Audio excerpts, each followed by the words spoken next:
Olá, sejam bem-vindos. Eu sou o professor Cido. Este é o canal Filopolíticos. Hoje, segunda-feira, dia 16 de maio. Eu hoje estou gravando aqui este vídeo e eu quero trazer aqui para vocês uma importante reflexão que penso assim fundamental para o momento que nós estamos vivenciando aqui no nosso Brasil, de modo especial esse momento de campanha eleitoral, né, para a presidência da República.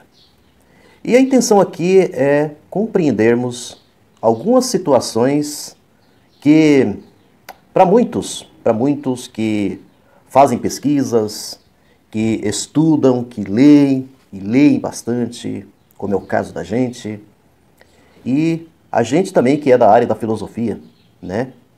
Tem algumas questões assim que são levantadas, né, diante de situações que nós vemos assim na sociedade de uma forma assim estranha, muito estranha mesmo, assustadora, quando se trata de pessoas que passam necessidades, pessoas que sofrem todas as consequências que se possa imaginar.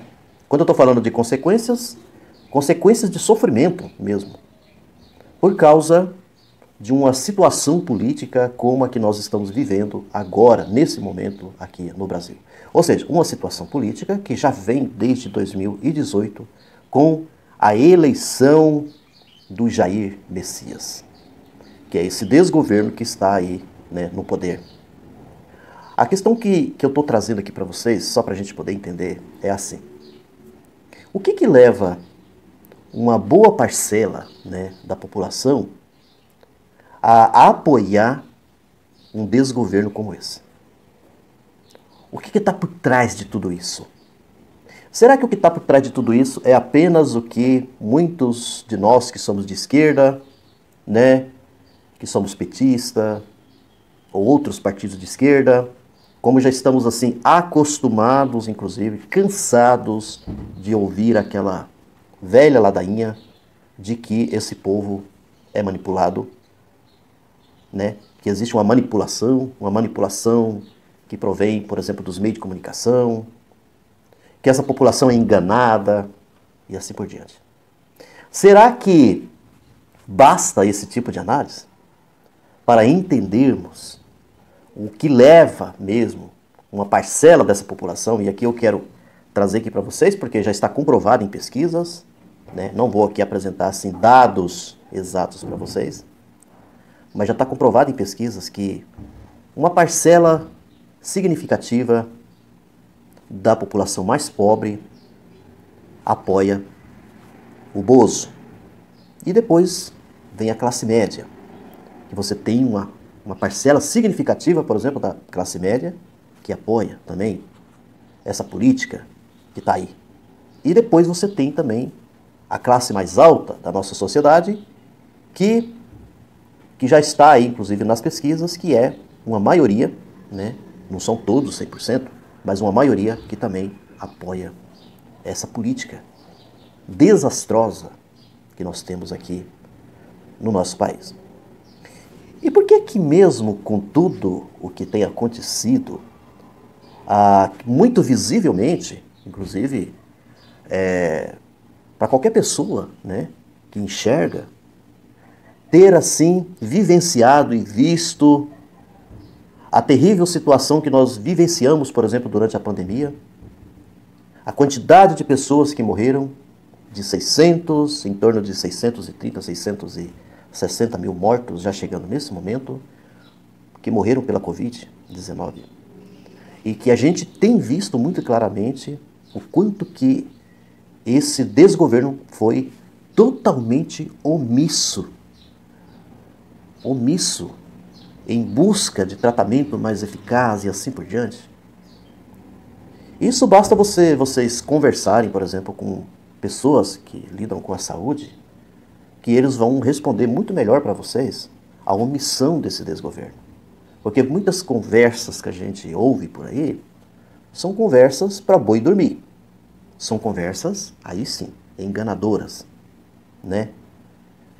Tá, mas como que toda essa situação econômica, de caos econômico, situação do alto preço do combustível, situação em que você vai no supermercado, não consegue ter aquela compra necessária porque está absurdamente muito caro. E mesmo assim, tem gente, é claro que nós temos aqui os dois lados.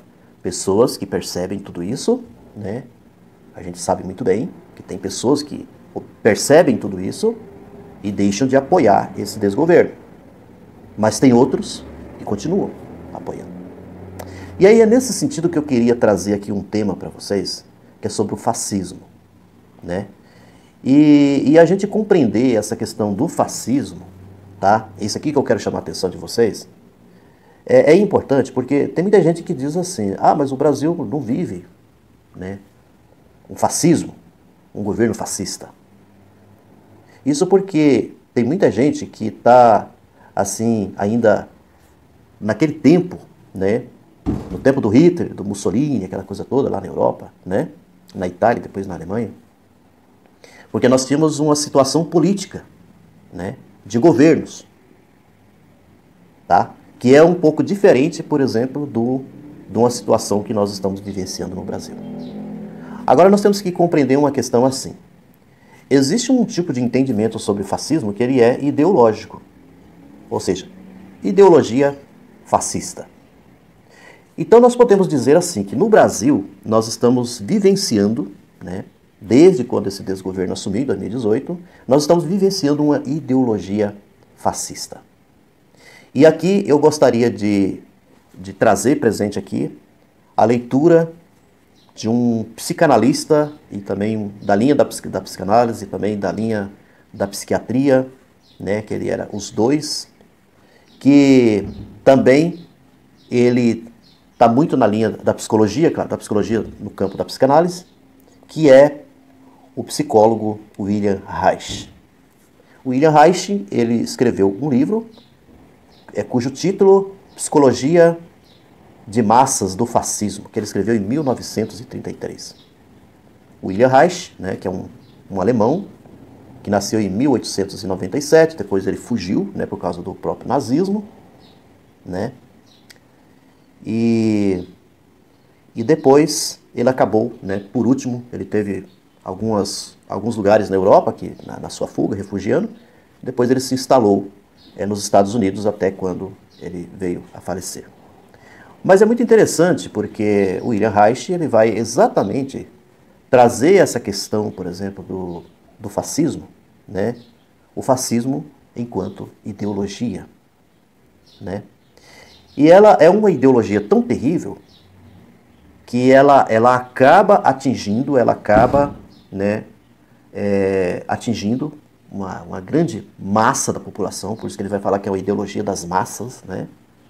Uma grande massa da população, e que essa massa da população, por incrível que pareça, uma boa parte dela são aquelas que sofrem as consequências, por exemplo, do Estado, que sofrem as mazelas, que sofrem devido ao tipo de política perseguidora, como é uma política como essa que nós estamos tendo aqui no nosso país. E que mesmo assim, essas massas, elas defendem, num certo sentido, acaba defendendo um desgoverno como esse. Isso, por exemplo, o William Reich ele vai trazer muito presente nas suas obras, que os estudos dele teve como base o próprio nazismo na Alemanha e o fascismo na Itália. Como que você tinha uma grande massa da população que mesmo com todos os problemas que já sabemos de desumanidade e assim por diante desses governantes, você tinha uma população que corria atrás, que defendia. Uma população que era capaz até de morrer, por exemplo, em defesa de governos terríveis como esses. Então, aqui nós vamos ter uma diversidade de situações para poder compreender, por isso que eu não vou gravar apenas esse vídeo, depois eu vou dar uma continuidade, então vamos dizer que essa daqui é a primeira parte. Tá? Talvez vocês estão ouvindo alguns barulhos porque nós estamos tendo ventos aqui, deu uma esfriada, a minha região não é assim tão fria, mas chegou uma onda de frio aqui e nós estamos tendo muito vento, por isso que às vezes porta que bate aqui e ali, né? Mas então é isso, gente. A questão da ideologia do fascismo, eu acho que é isso que nós precisamos entender. Então, dentro dessa ideologia do fascismo, aqui eu estou partindo um pouco para o encerramento desse vídeo, tá? Que aí nós vamos continuar no próximo. Dentro dessa ideologia, então, do fascismo, se encontra ideias, isso a gente tem que levar muito em consideração, encontram ideias que provêm do que a gente chama de conservadorismo, tá? O que a gente chama de conservadorismo. É claro que ele é um conservadorismo mais extremista, mais radical, né? Então, está muito presente nessa ideologia do fascismo. Aí o que está dentro desse conservadorismo? Tá? Esse conservadorismo que faz parte dessa ideologia fascista. Então, primeiramente, coisas inclusive até um pouco antigas, já muito conhecidas, né? Aquela ideia defendida assim da tradição, da família e da propriedade, o TFP. O famoso TFP, tradição, família e propriedade. São aspectos assim que estão dentro, por exemplo, desse conservadorismo. Aí, aqui vocês começam já a entender algumas coisas, aonde que nós queremos chegar quando eu estou trazendo essa questão da ideologia, né, fascista. Então, talvez eu falo um pouquinho aqui sobre a questão da família, tá? E aí, eu quero também trazer aqui para vocês a indicação de um outro livro importantíssimo, um livro que foi escrito por Engels. Um livro que foi escrito por Engels. Família, que é a história da família e da propriedade, né? Ou seja, a origem da família e da propriedade. Desculpe aqui o erro de... Tá? A origem da família e da propriedade. Talvez num momento nós possamos, assim, talvez trazer um pouco a explicação dessa obra de Engels, que ela é importantíssima, né? Também, talvez, para nós compreendermos um pouco melhor esse contexto que eu estou trazendo aqui para vocês. Até mesmo sobre a formação, como é que se dá essa formação dessa ideologia fascista. E é o que está muito presente na nossa sociedade de hoje. E quando eu estou trazendo a questão da família aqui, basta a gente entender que essa defesa da família, quer ver, vocês podem prestar atenção, é o grande mote, é o que faz parte mesmo, por exemplo, dessas pessoas que defendem ou que são defensoras do Bozo. Uma das coisas assim que eles trazem, né, enquanto justificativa para dizer que esse desgoverno ele é muito bom, é a questão da defesa da família. Mas aí a gente precisa entender o que está por trás de tudo isso, dessa questão de família, porque tem muita gente que acha contraditório, porque na prática ele não é lá aquela coisa, aquela pessoa assim de família, aquela coisa toda. Mas tem umas questões aí, tá, que está muito mais imbricado nessa ideia de família, que foge um pouco a esse tipo de compreensão como que é o que nós estamos, né? Porque a gente está compreendendo assim aquela família de pai, mãe, a família nuclear, né? Aquela família certinha, aquela família, tá? Mas existe algo muito mais forte nessa ideia, nessa concepção de família. Que aí, a meu ver, o Engels ele explica muito bem esse entendimento. Quando ele, na sua obra, A Origem da Família, da Propriedade Privada, tá? Que é importante. Bom, eu vou deixar para o próximo vídeo, porque esse aqui já estendeu bastante. Mas penso assim que esse tipo de reflexão é importante. Gostaria que vocês, inclusive, fizessem um comentário de vocês, até dizer o que está achando de tudo isso, tá?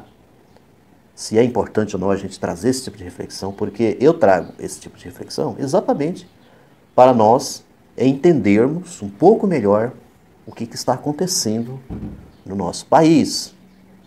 Por que que a gente vem assim, vê nas redes sociais aquela pessoa que você sabe muito bem que ela é uma pessoa sofredora, que ela é uma pessoa que está passando pelas mesmas necessidades que você está passando, você está indignado com toda a situação que está passando, e o sujeito está ali batendo na tecla, né, defendendo o seu algoz, né? Porque eu até achei uma obra aqui, uma obra não, um texto, A psicologia de massas do fascismo ontem e hoje. Por que as massas caminham sob a direção de seus algozes? Legal também. Que foi escrito no blog da Boitempo, tá? Que o autor é Mauro Luiz Lazzi. Tá? Legal, gente. A psicologia de massas do fascismo ontem e hoje. Por que as massas caminham sob a direção de seus algozes? É isso que nós precisamos entender. O que é isso? Como que explica isso? Tá? Obrigado pela atenção de vocês e até uma próxima vez.